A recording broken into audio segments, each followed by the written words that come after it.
Now here, see what we do. Again I will explain in this video.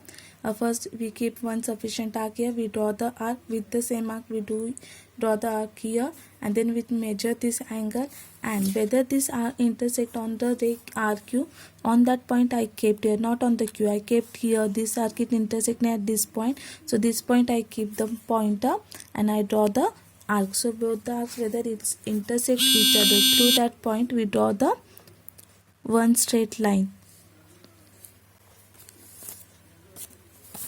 So here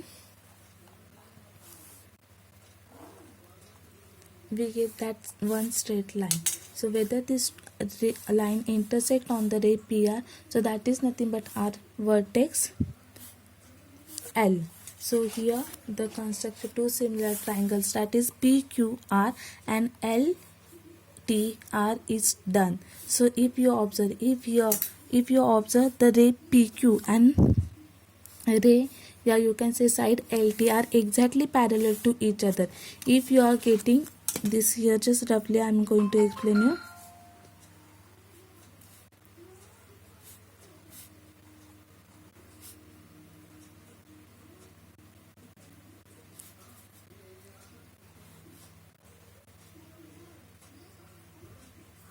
Just keep in, if you are getting this distance like this, if this distance is not equal, it means your construction is wrong, you did somewhere wrong. In similar triangles through the same vertex, always these two lines are always parallel to each other. Whatever the distance in between Q and T at point here, it is same at this point, it is same at this point, and this is also same, means from the starting to end that distance should be the same, and these two lines are always parallel. I hope all of you understood. And here just keep in mind, here there is little bit difference. When the measurement of smaller triangle is given, that time the construction, the steps are same, but that time first we draw the smaller triangles, and when the bigger triangle measurement is given, here what we did, PQR is the smaller triangle measurements are given, so all the three sides measurements are given and we draw that one.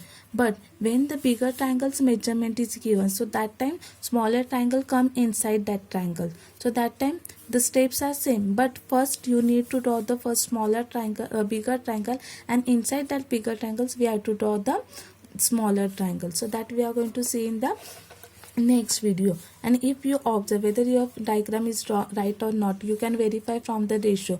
The PQ side ratio is what? 3, means the PQ side is the third part of the LT. So here the PQ and PQ third part is exactly joining at this point, that is R3, and LT ratio is what given, it is the fourth part.